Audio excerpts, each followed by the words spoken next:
Hello students, आज की class में हम different forms of energy, conservation of total energy and power, ये 3 टॉपिक डिस्कस करेंगे और पावर से रिलेटेड कुछ न्यूमेरिकल करेंगे। तो स्टार्ट करते हैं।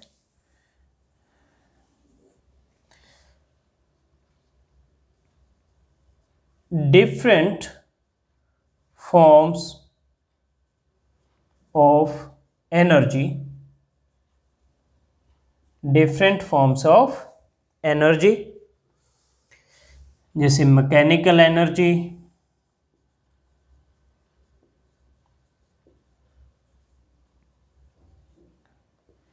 Electrical energy,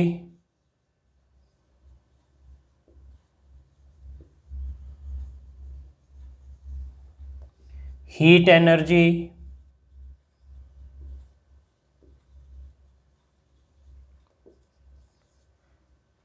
chemical energy,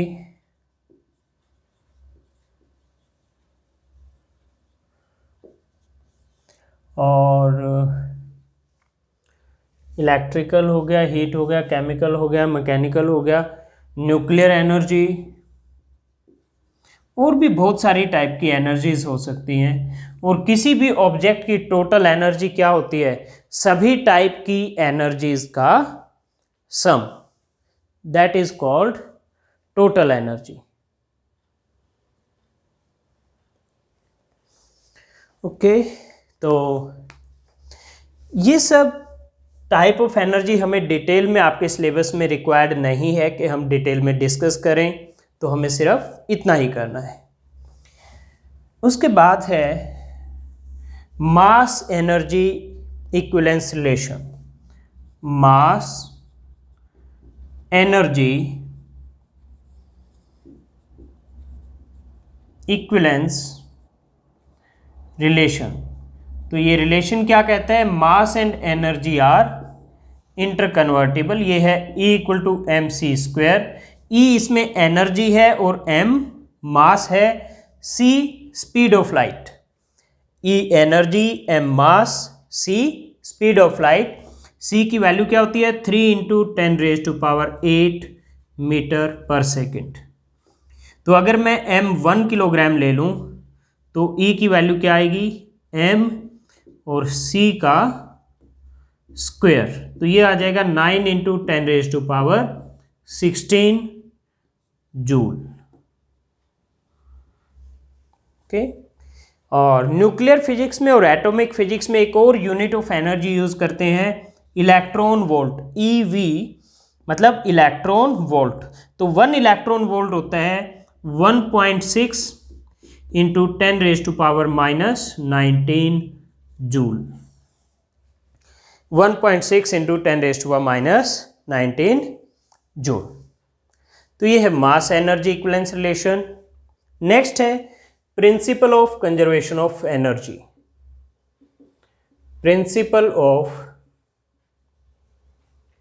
conservation of energy. तो ये प्रिंसिपल क्या कहता है? ये प्रिंसिपल कहता है कि किसी भी सिस्टम में energy can neither be created nor be destroyed, but it can be converted from one form to another form. या फिर आप कह सकते हो for any isolated system total energy is conserved. Isolated system वो होता है जो अपनी सराउंडिंग के साथ किसी भी तरह से इंटरेक्ट नहीं करता, ना एनर्जी लेगा और ना ही एनर्जी देगा। तो मैं लिख देता हूं डेफिनेशन। तो पहला इसका डेफिनेशन पहले तरीके से कैसे लिखेंगे? Energy can neither be created nor be destroyed. Energy can neither be created nor be destroyed. तो क्या कर सकते हैं? ना क्रिएट कर सकते, ना डिस्ट्रॉय कर सकते, तो कर क्या सकते हैं? But it can be converted from one form to another form. ये जो डिफरेंट फॉर्म है तो एक से दूसरी फॉर्म में कन्वर्ट कर सकते हो। but it can be converted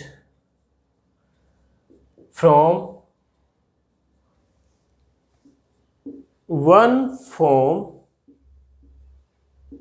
to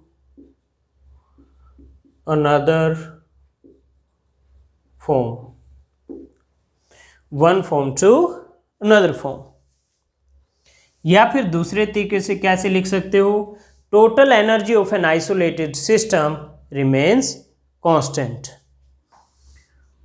total energy of an isolated system remains conserved. Isolated system होता है जो अपनी सराउंडिंग से किसी भी तरह से इंटरेक्ट नहीं करता, ना तो उनसे एनर्जी लेता है और ना ही उनको एनर्जी देता है। ओके स्टूडेंट्स, तो अब हम नेक्स्ट टॉपिक शुरू करते हैं, पावर।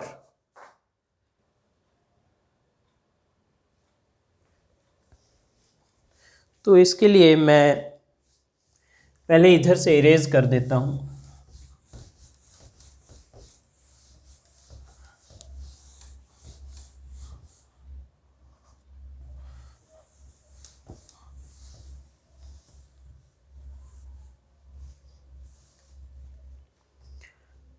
नेक्स्ट है पावर।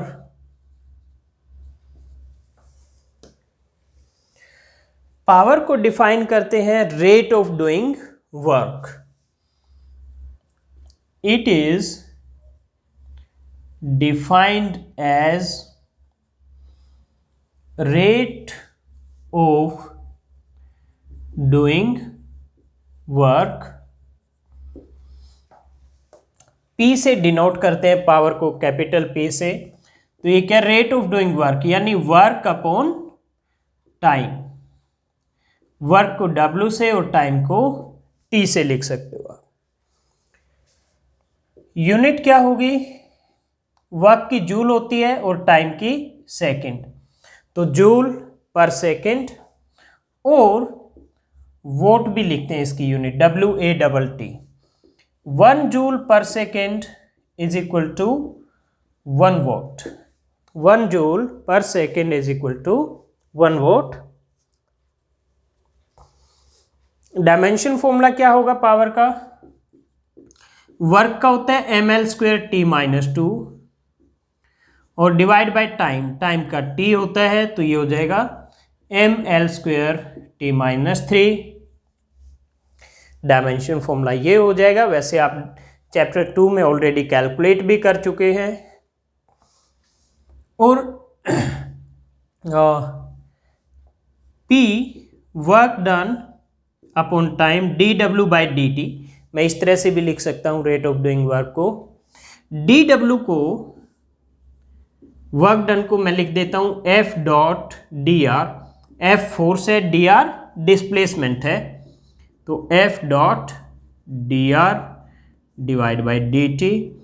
मैं इसको लिख देता हूं F.dr डिवाइड बाई dt। और dr/dt क्या होता है, वेलोसिटी। तो P इक्वल टू F.v। तो यानी आप power co dot product of force and velocity भी लिख सकते हैं। एक और यूनिट होती है पावर की, 1 हॉर्स पावर, HP लिखते हैं इसको, और ये होता है 746 वॉट। 746 वोट के इक्वल होता है 1 horse power. Okay, commercial unit होती है इलेक्ट्रिकल एनर्जी की किलोवाट आवर।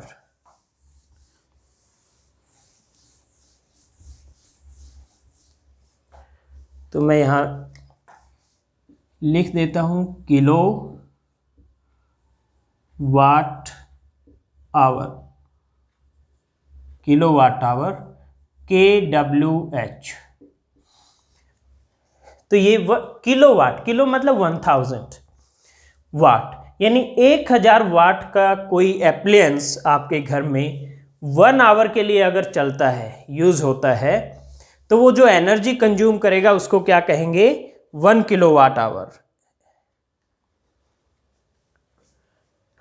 तो it is energy consumed by a device of या instrument of 1000 watt in 1 hour, यानी पावर लेना है 1000 और टाइम कितना लेना है? 1 आवर लेना है। ओके, तो 1 किलो वाट आवर, 1 किलो मतलब 1000 वाट, और टाइम क्या है आवर्स में, और 1 आवर में 60 मिनट और 1 मिनट में 60 सेकेंड, तो 60 इंटू 60 कितना हुआ? 3600 सेकेंड। तो 1 आवर किसके इक्वल होता है? 3600 सेकेंड के। क्यों? क्योंकि आपको टाइम सेकेंड में लेना है। तो यह आता है 3.6 इंटू 10⁻⁶ जूल। तो 1 किलोवाट आवर इतनी एनर्जी होती है। तो ये कॉमर्शियल यूनिट है इलेक्ट्रिकल एनर्जी की। तो स्टूडेंट्स, ये था पावर और डिफरेंट फॉर्म्स ऑफ एनर्जी। अब हम पावर से रिलेटेड कुछ न्यूमेरिकल करते हैं। तो मैं पहले आपके लिए फर्स्ट न्यूमेरिकल लिख देता हूं। तो स्टूडेंट्स, मैंने आपके लिए नेक्स्ट क्वेश्चन लिख दिया है। क्वेश्चन है, a car of mass 2000 kilogram is lifted up a height of 30 metre by a crane in 1 minute. A second crane does the same job in 2 minutes. What is power supplied by each crane? तो क्या करते हैं? 2000 kilogram के मास को एक crane 30 metre की height तक 1 minute में उठाती है, जबकि एक दूसरी क्रेन सेम काम 2 मिनट में कर रही है। तो दोनों की पावर बतानी है। तो पावर के लिए वर्क तो दोनों सेम कर रही हैं। एम दिया हुआ है 2000 किलोग्राम और हाइट दी हुई है 30 मीटर। तो वर्क डन क्या होगा? mgh, force into displacement. Force mg लगेगा और हाइट h कवर हुई है तो डिस्प्लेसमेंट h हो गया। तो m की वैल्यू 2000 इंटू g की वैल्यू 9.8, h की वैल्यू 30। तो ये आएगा 5.88 इंटू 10⁻⁵ 5.88 इंटू 10⁻⁵ जूल। अब एक को टाइम लगता है 1 मिनट यानी 60 सेकेंड, और एक को टाइम लग रहा है 2 मिनट यानी 120 सेकेंड। तो पहले की पावर हो जाएगी W/T1, क्योंकि वक्त तो दोनों सेम कर रहे हैं। तो ये है 5.88 इंटू 10⁻⁵ डिवाइड बाई 60। तो इसको अगर आप 60 से डिवाइड करते हैं तो ये आ जाता है 9800 वोट। 9800 वोट। और P2 क्या होगा? W/T2 5.88 into 10⁻⁵ divide by T क्या है? T2 है 120 सेकेंड। तो ये क्या होगा? इसका आधा हो जाएगा क्योंकि ये नीचे डबल है, 60 120, तो 4900 वोट। तो ये दोनों क्रेन की पावर आ गई। तो ये बहुत सिंपल न्यूमेरिकल है पावर निकालने के लिए। अब मैं एक न्यूमेरिकल और लिख देता हूं आपके लिए, इसको इरेज करके।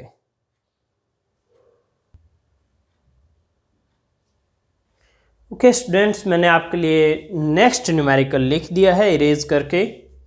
कई बार आपसे एग्जाम में इस तरह का न्यूमेरिकल भी आपके टीचर पूछ लेते हैं। क्या है numerical? A well 20 metre deep and 3 metre in diameter एक कुआं है जिसकी डेप्थ है 20 मीटर, 20 मीटर गहरा है, और डायमीटर कितना है 3 metre, contains water to a depth of 14 metre, how long will a 5 horse power engine take to empty it. तो उसमें पानी है 14 मीटर की गहराई तक और एक इंजन लगा दिया 5 हॉर्स पावर का उसको खाली करने के लिए। तो ये कहता है कितना टाइम लेगा वो इंजन उसको खाली करने के लिए। ये कहता है डेंसिटी ऑफ वाटर आप ले लीजिए 10⁻³ किलोग्राम पर क्यूबिक मीटर। ओके, तो आपको पावर दिया हुआ है 5 हॉर्स पावर और 1 हॉर्स पावर होता है 746 वोल्ट। तो ये तो पावर है। तो आपको निकालना है टाइम। पावर होता है वर्क डन अपॉन टाइम, तो यहां से टाइम क्या आ जाएगा, work done upon power. Power की वैल्यू ये रही, वर्क डन निकालना पड़ेगा, ये वोट है, ये W वर्क डन के लिए है ये वाला। तो वर्क डन होता है mgh, mgh। ओके, तो पहले m चाहिए हमें क्या चाहिए, m, मास ऑफ वाटर, जो ये कुआं है इसमें जो पानी है उसका मास कितना है। तो डेंसिटी को मैं रो से लिख देता हूं, डेंसिटी होती है मास बाय वॉल्यूम। तो मास क्या होगा, ये होगा volume V into density rho. Okay, तो पहले वॉल्यूम भी चाहिए। वॉल्यूम क्या होगी भाई, ये आपका कुआं है, ये गहराई है 20 मीटर और यहां से इतने तक ये है आपकी 14 मीटर, ये यहां से यहां तक 14 मीटर है और यहां तक इसमें पानी है। तो ये क्या है, ये एक सिलेंडर की तरह है जिसका रेडियस क्या है r, वो रेडियस है, डायमीटर का हाफ, डायमीटर 3 मीटर है तो रेडियस क्या हो जाएगा हाफ, 3/2 मीटर। तो रेडियस 3/2 मीटर है, हाइट क्या है 14। तो सिलेंडर का होता है πr²h, इसको मैं L ले लेता हूं 14 मीटर, तो πr²L। इतना वॉल्यूम है वाटर का वेल के अंदर, कुएं के अंदर वॉल्यूम ऑफ वाटर क्या है, इतना है, ये पाई, ये रेडियस हो गया r²L। आपने पढ़ा होगा क्लास 9th में 10th में वॉल्यूम ऑफ सिलेंडर होता है πr²h। तो यहाँ h की जगह मैंने इस 14 मीटर को क्या लिख दिया, L लिख दिया बस। तो इससे वॉल्यूम आ जाएगा, तो मास क्या आ जाएगा πr²L वॉल्यूम, ये आ गया, मल्टीप्लाई बाय डेंसिटी, तो ये आ गया। डेंसिटी होता है मास बाय वॉल्यूम, तो मास आ गया वॉल्यूम इंटू डेंसिटी, वॉल्यूम को V से, डेंसिटी को रो से, वॉल्यूम होगा πr²L और इंटू डेंसिटी रो। अब मैं ये वैल्यूज रखता हूं और आंसर निकालता हूं, m की वैल्यू निकालता हूं पहले। तो m है आपका πr²L इंटू रो, पाई की वैल्यू 22/7, r², r है 3/2, तो 3/2 इंटू 3/2, ओके, ये r² हो गया। L की वैल्यू है 14 इंटू रो की वैल्यू ये दी, डेंसिटी ऑफ वाटर 10⁻³ तो 7 इंटू 2 क्या होता है 14, कैंसिल हो गए। तो ये आ गया आपका मास कैलकुलेट करके, ये 2 से ये कट जाएगा 11 आएगा, तो 11 इंटू 3 33, 33 इंटू 3 99 और मल्टीप्लाई हो गया 10⁻³ से, तो इंटू 10⁻³ किलोग्राम। तो इतना तो हो गया मास ऑफ वाटर।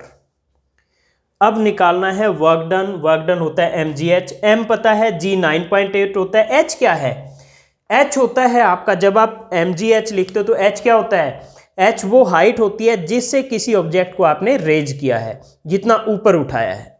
तो यहां पानी को कितना ऊपर उठाया है, अगर मैं सबसे ऊपर वाले लेवल से देखूं, ये 20 मीटर है, ये 14 मीटर है, ये 20 मीटर है, तो ये क्या बचा 20 - 14 6 मीटर। भाई मैं इस लेवल को ए लिख देता हूं, इसको बी, इसको सी। तो ए सी क्या है 20 मीटर, बी सी क्या है 14 मीटर, तो ए बी क्या बचा 6 मीटर ना। यानी सबसे ऊपर से जब पंप ने पानी उठाया तो सिर्फ 6 मीटर ऊपर खींचा उसको यहाँ तक, लेकिन जब वो खाली होता गया बिल्कुल लास्ट से पानी उठाया तो वो पूरा 20 मीटर उठाया उसको ऊपर। तो H की वैल्यू क्या लें, कितना ऊपर उठाया उसने, तो हम H क्या करेंगे एवरेज लेंगे। जब B से ऊपर उठाया A तक तो 6 मीटर था, और जब C से पूरा A तक खाली होता गया C तक लेवल पहुंच गया, तो C से A तक उठाया तो 20 मीटर है, क्योंकि C से A तक ये कितना है 20 मीटर। तो एवरेज निकाल लो 6 + 20/2, तो 26/2 13 मीटर। तो H की वैल्यू ये लोगे आप, तो आपका वर्क डन होगा mgh, m है 99 × 10⁻³ G की वैल्यू आप ले लीजिए 9.8 और H की वैल्यू ले लीजिए ये रही 13 मीटर। तो ये आ जाएगा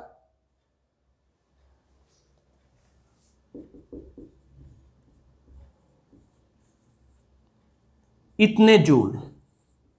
ये वर्क डन होगा बाय द इंजन 12612600। तो इतने जूल आ जाएगा।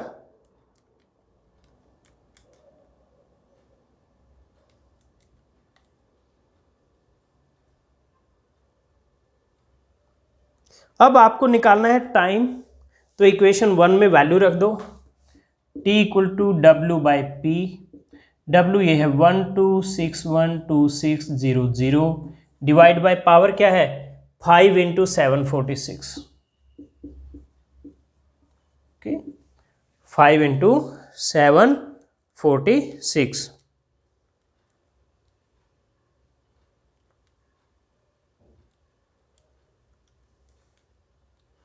तो ये आ जाएगा 3381.4 3381.4 सेकेंड, 3381.4 सेकेंड। तो इंजन को इतना टाइम लगेगा वेल को एम्प्टी करने में। ओके तो ये क्वेश्चन भी है। तो आपको टाइम पीरियड निकालना था, तो ये होता है work done upon power. Power दी हुई है, वर्क डन आपका आता mgh, तो पहले मास निकालना था। मास होगा डेंसिटी इंटू वॉल्यूम। डेंसिटी तो दी हुई है आपको, वॉल्यूम क्या होगा πr² h। h क्या ये L है यहाँ पे, ये L क्या होगा level of liquid in the well, जो कि 14 मीटर तक ही है। तो ये L की वैल्यू यहाँ पे 14 लेंगे आप, πr² L into rho density. तो ये वैल्यूज रखो। रेडियस क्योंकि डायमीटर 3 मीटर है तो रेडियस 3/2 मीटर हो जाएगा। L की वैल्यू 14 मीटर इंटू डेंसिटी, ये तो मास आ गया। अब बात है इसमें ये H क्या है, ये H होता है जब आप लिखते हैं mgh, तो H क्या होता है जितनी हाइट से मास m को रेज किया है। तो यहाँ पे मास m ये आपका आ गया, जो इसको रेज कितना किया है, जब ऊपर से शुरू हुआ यहाँ तक वाटर लेवल था तो सिर्फ B से A तक रेज किया। B से A तक ये AB है 6 मीटर, यानी सिर्फ 6 मीटर रेज किया। लेकिन जब खाली होता गया ये बिल्कुल C पर लेवल पहुंच गया पानी का, तो C से A तक रेज किया। C से A तक यानी AC है आपका 20 मीटर। तो आपको क्या करना है एवरेज निकाल लेना है 6 + 20/2 13 मीटर। तो H आपको 13 मीटर लेना है। अब इन क्वेश्चन में मिस्टेक सबसे ज़्यादा कहाँ होती है, बच्चे L में और H में कंफ्यूज कर जाते हैं। L में और H में कंफ्यूज कर जाते हैं, तो वो नहीं करना है। ये मास निकालना है, तो यानी लेवल निकालना है वाटर का, और ये H वो हाइट निकालनी है जिस तक वाटर को रेज करना है तो वो एवरेज से निकलेगी। तो एल और एच में कंफ्यूज नहीं होना है आपको। ओके, तो एक बार फिर से आप चाहें तो अगर आपको पूरा कॉन्फिडेंस नहीं आ रहा है तो वीडियो को आप दोबारा से जहां से हमने ये क्वेश्चन शुरू किया था वहां से देखिए, आपको समझ आ जाएगा। फिर भी नहीं समझ आ रहा तो आप हमसे कांटेक्ट कीजिए मेल के थ्रू, व्हाट्सएप के थ्रू या कमेंट्स में लिखकर, और फिर मैं आपको ज़रूर हेल्प करूँगा। तो स्टूडेंट्स, ये था हमारा आज का टॉपिक पावर। तो आज के लिए इतना ही। नेक्स्ट क्लास में नए टॉपिक के साथ मिलते हैं। आपके सिलेबस के अकॉर्डिंग जो नेक्स्ट टॉपिक होगा उसके अकॉर्डिंग करेंगे।